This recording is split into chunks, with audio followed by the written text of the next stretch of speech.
This is the Apple Watch meetup. We have been doing this for a while. We started last May, and around Thanksgiving, WatchKit was released, and we had a hackathon that week, and 33 teams presented, and we're coming up to the next chance to do that.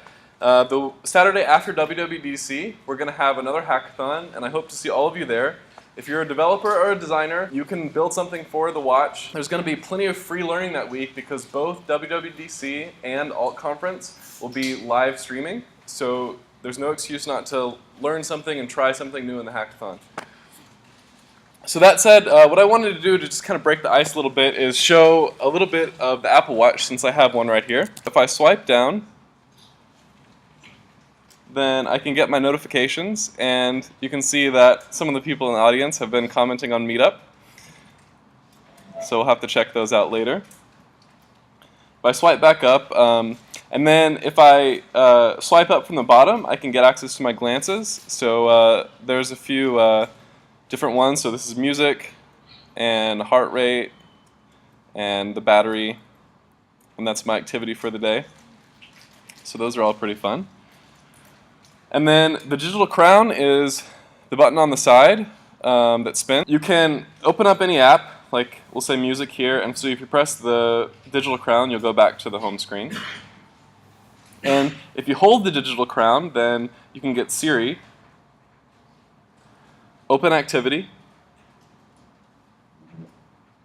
and so Siri can actually open up apps for you, which is kind of cool if you don't want to try and find it on the honeycomb layout. Then you can also force touch, so to demonstrate that I'll go back to the clock screen, and notice all I did there was if I'm away from the clock, I can press the digital crown once to get back there, and then press it again, and it takes me to the clock.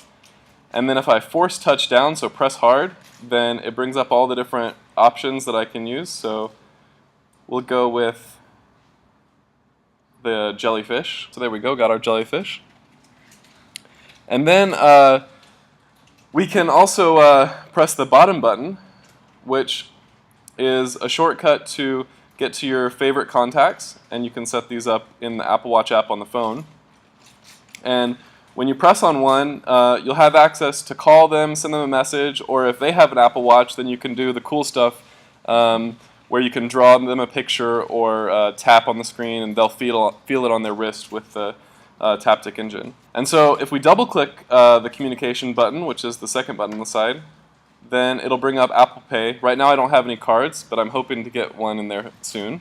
And so with Apple Pay you can just use your wrist instead of pulling out your credit card or using Apple Pay on your phone. And then if you hold down this button, then it's basically like the power button, so it takes you power off. Power reserve mode is a special mode that just shows the time and doesn't provide any other functions, so that way you can keep the battery alive for longer if you're going to run out. We can use the digital crown to jump back and forth between apps, so if I double tap on the dial on the side, then it'll bring up the app that I was last using, so in our case that was activity. Then finally, a trick is that you can use your hand to cover up the watch display, and it will turn off, hopefully. So that's the same thing as just putting your wrist down. So if you want to do that just to get back to the clock face, then that's easy enough to do. Now I have a setting turned on my iPhone app so that it resumes the last activity. By default the setting is just to bring up the clock face, but I like the last activity one because that way if you're working out you can quickly get back to the workout app that you were using. The Apple Watch app is down there in the lower left hand corner, and so if I press on it, one of the cool ones is I can actually arrange my home screen on the app itself. And so let's say I want to move Uber up over here. The setting that I talked about is under General and then Activate on Wrist Raise. And so when you raise up your wrist, do you want to see the watch face, or do you want to just see, like, for example, a workout app that you were previously using? The watch has its own language setting, so you can actually set the watch to be a different language than the iPhone if you wanted to. Then, of course, all your apps have settings, and so any app that you build would be in this third-party section, and it could have its own setting. If the app has a glance, then you'll have both the Show an Apple Watch switch and the Showing Glances, and so if I untick this, then Carrot won't show up on the watch, and if I tick this, then now I can access Caret in my glances. And the glances are kind of a cool way to use it because, remember, you get to it by swiping up when you're on the clock screen. And so you can use that as kind of like an app launcher because any glance that you tap on will take you to the Watch app. So if you don't want to fuss around with asking Siri to open the app for you or finding it on the honeycomb, then you could just open up your glances and tap on the glance to go to the Watch app. Oh, okay. Limited to 20 glances total. That's good to know. So, any questions on using this Apple Watch app on the phone? If I take this switch off, then it will actually delete it from the watch. But another fancy way is, so I'm on my screen, and let's say I want to remove Slack. So there's Slack, and if I press and hold on it, then they actually start jiggling just like the iPhone, and you can remove it like that. And it's gone. And then press the digital crown to stop them from jiggling. I have a question about on your mobile phone. So Evernote, or your app could actually have additional settings here, and you can specify those. Your developer can. Yeah. And you could use only run on the watch without your phone support. No, you cannot. So as a developer, if you want to put an app in the store, you have to have an iPhone component. And so the user will actually install the app and it'll download onto their iPhone, and then that will install it on the watch. And also your iPhone app actually has to do something. It can't just be a blank screen. You could maybe get away with kind of a tutorial for your app, or configuring some things for your app. Yeah. Let me show you that. There is actually a glance so there's time, and then there's a glance that shows you your current location. It has directions somewhere already in there. So let's just go ahead and tap on that, and then we can look at the Maps app. And so you see you can actually get directions and find your current location just fine on the watch. For a third-party developer, Apple also makes it pretty easy to put a map, but it's only a picture of the map, so it's not going to be interactive. And if they tap on that picture of the map in your app, then it takes them to the full app where they can zoom in using the digital crown. Yeah, so switching off between the two is also pretty seamless. Like you could pick up a phone call just fine, and you can start talking on the watch, and then if you want to switch to your phone, you just open up your phone, you see the green bar at the top, and you can start talking on your phone instead of the watch. Can third-party apps make use of the heart rate monitor? You can't use the heart rate monitor in real time right now, just like they haven't opened up any kind of hardware access. But what you could do is use HealthKit and get the heart rate from there. The watch is actually recording the heart rate every 10 minutes, so you have a good history of the heart rate in HealthKit. Mm-hmm. I don't know about reordering the glances. I haven't tried that. Let's just try it now. What happens if I force tap on them? Yeah, doesn't look like it. So I think you have to use the watch app. The settings is kind of interesting. Like when Apple first let developers build apps for the iPhone, they encourage you to put your settings into the Settings app. But then that was kind of cumbersome. So a lot of apps now don't do that anymore. They just have the settings within their own app. How often is the user going to be using them? Is it like an advanced feature that they're going to change the settings, or is it something that they'll do kind of frequently? And so that's maybe how you can make the determination about whether you should kind of separate it out or kind of keep it in the same app. Is there a way to keep the screen always up? No, there isn't. The workout app, the Apple built, can do it, but right now third-party developers can't. So the screen turns off after 15 seconds, no matter what you do. Can an app get a long press or only the system? No. when you're within a certain app and you force touch, then it brings up a menu, and so that's standard behavior. For third-party developers, it can only bring up the menu. Apple obviously has an API that would allow you to intercept the force touch and do something else, but they haven't exposed that yet. And then right now I haven't seen anybody using a long press instead of a force touch. So long press just means like holding your finger on something for 2 seconds, and I haven't seen anybody use that yet because there is no gestures on the watch yet. So you can't do pinch to zoom or swipe or long press right now. What's the best third-party app you've seen so far? Carrot is actually pretty sweet, and he has a fitness app that he has, and so so because of the limitations, like you have to run it on the phone first and then on the watch, but then there's a competitor 7-minute workout, and I think somehow they figured out to actually start it without running it on the phone.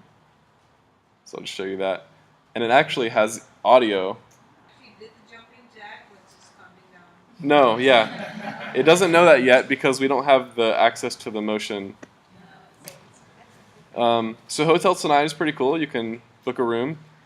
So you can imagine that would be a super easy way to get a hotel room. And then I think Flipboard and Twitter tried to do too much.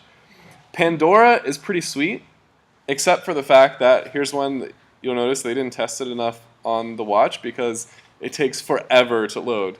We can just sit here and wait and wait.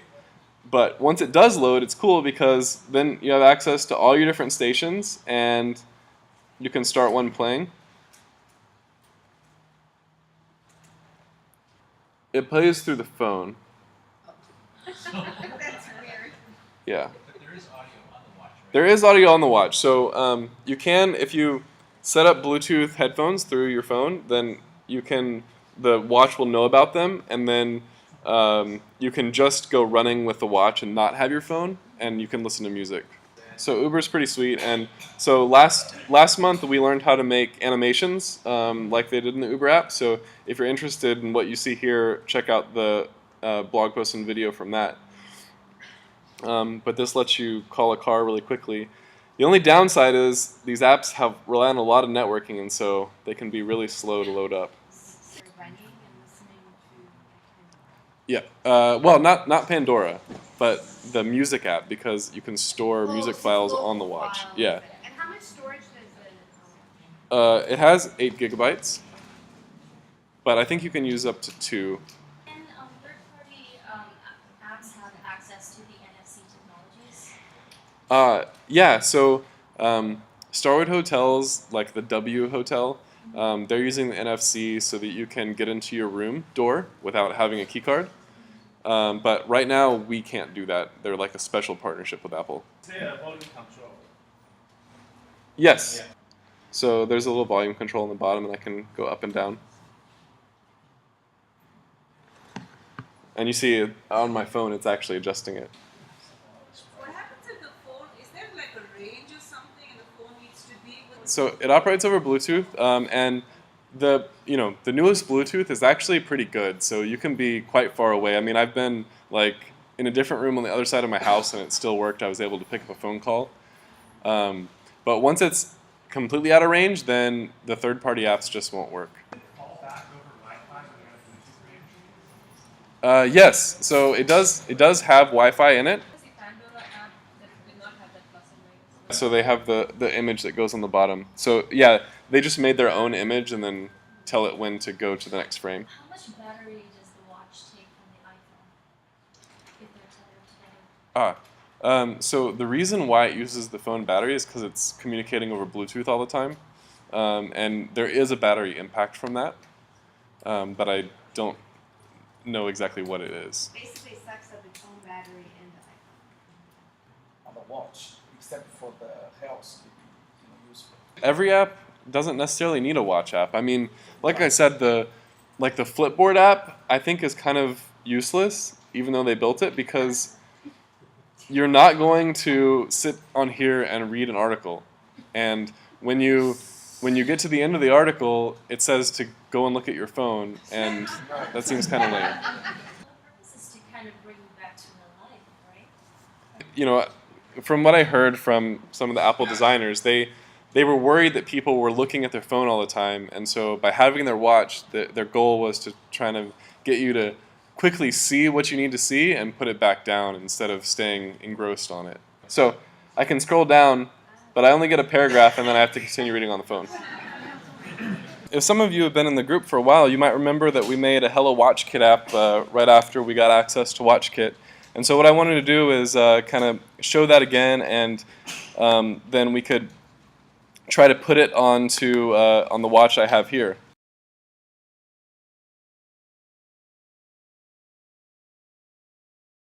Okay, so when we bring up our app, then we can choose which scheme we want to use, and when we're using the simulator, we want to select the WatchKit app scheme, and then we want to run it on an iOS simulator of the iPhone 6.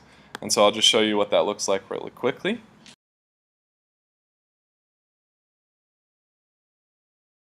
Well, it seems we're having an error with that, so let's try making a new project real quick. Discovered is to use the San Francisco font. It resizes when the user changes the font size. So best to use the system font if you want something that stays the same size. Also, if you use custom fonts, that will really slow down load time. Speaking of designers, if designers sees the screen on the simulator, they're going to do really small fonts. And so we had talked to, well, our first design, we talked to someone at Apple and they said, this is really tiny. You say, for designers, what is a safe font size if you don't have a watch? They have the specifications on, it's admin2, he's a designer developer. He has pretty much a sketch file for all of the Apple Watch UI, and that was based off of Impeccable. It's a design from out of Tennessee that was actually contracted to design the Apple Watch UI. So all the recommended font sizes for every single thing, from the buttons, everything else, it's there. So I would just Google it, Meng2, MENGTO, that's his name. It's design+code.io. So he has like everything you can download for recommended sizes. While they were talking, I was quickly rigging up a new app, so we're going to try this one. Yes, okay, so that worked. So we have our app here, and it's got a go button, and we press the go button. It goes to a new page. Let's think about it. Our button works, takes us to a new page, and says hi. All right.